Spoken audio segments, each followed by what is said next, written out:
तो WHO कह रहा है कि ये सब देना है, सेहत सबके लिए का मकसद ये, और ये मकसद ये है कि उसको सब आपको देना है।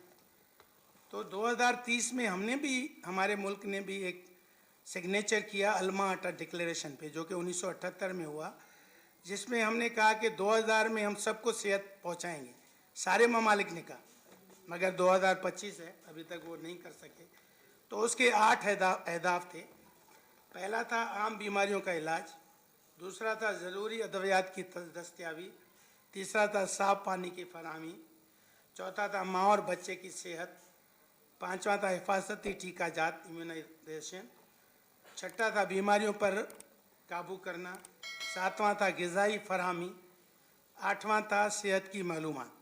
और मैं जो समझ रहा हूँ, मैं WHO के 2030 के सस्टेनेबल जो डेवलपमेंट गोल्स थे, उसमें मैं एक पे काम कर रहा हूँ, वो है सेहत की मालूमात। लोगों को मालूमात पहुँचाना कि बीमारियों से कैसे बचें। बीमारियों से बचना अहम है, क्योंकि बीमारियों से बचना सस्ता है, इलाज महंगा है। महंगा पैसों में महंगा है, आपके दिनों घंटों जाते हैं उसमें महंगा है, अस्पताल में इलाज हो रहा है, कॉम्प्लिकेशन हो रही है, उससे बचना है। फिर जो जरासीम है, जो कि आजकल तो हमारे पास एंटीबायोटिक ख़त्म हो गई, अब जरासीम ऐसे ऐसे हम डायग्नोज कर रहे हैं जिनकी एंटीबायोटिक हमारे पास नहीं है, हमें और मुल्कों से लानी है। तो बहुत ही ख़तरनाक है अस्पताल में दाखिल होना भी। मजबूरी अलग चीज़ है, मगर कोशिश हम करें अस्पताल न जाएं। न जाए से मकसद है न पहुँचें, बीमारी होगी तो जाना पड़ेगा।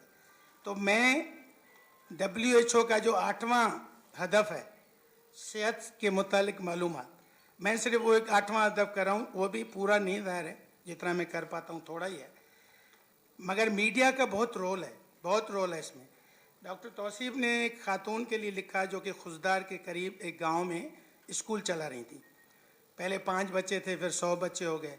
तो इन्होंने एक्सप्रेस में आर्टिकल लिखा, मैंने फेसबुक पे रखा, और एक डॉक्टर साहब हैं जो हमारे कुलीग हैं, वो खुशदार में काम करते हैं, मैंने उनको फ़ोन किया। मैंने कहा इस गाँव जाओ, देखो वाकई ऐसा है क्या, अगर है तो हम मिल के कोशिश कर सकते हैं कि उसको 2 कमरे का स्कूल बनवा के दें, जिसमें पानी हो, जिसमें टॉयलेट हो। और तो वो गए वहाँ, फिर उन्होंने मुझे फ़ोन किया कि सर आपकी जो नेक नियति थी उससे ये हुआ कि वो पहले ही WHO की कोई NGO वो वहाँ तक पहुँची, और उसने उनको स्कूल भी बना के दिया, और उस खातून को 50,000 सैलरी पे मुलाजिम भी रखा, 2 और टीचर्स उनको दे दी।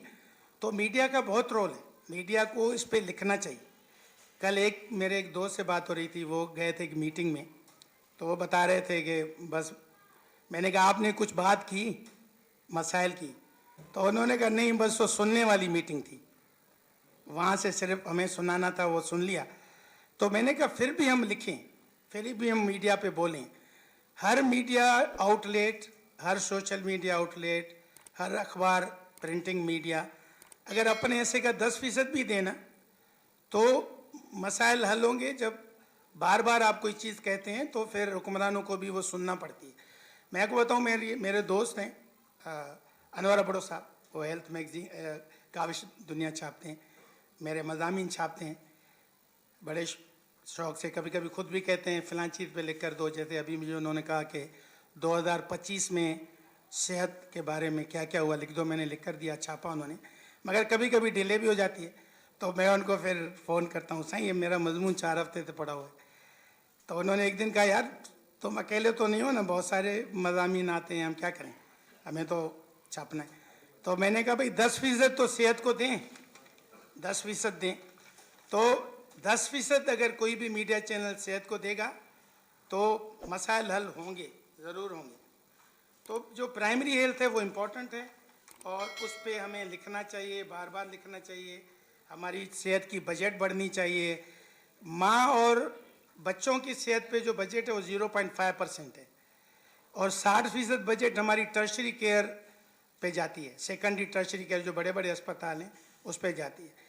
तो हमें प्राइमरी हेल्थ पे बजट बढ़ानी है, माँ और बच्चे की सेहत पे बजट बढ़ानी है, और हमें लिखना है, मीडिया को बात करनी है। तो जब बात करते रहेंगे तो मसाइल हल होंगे।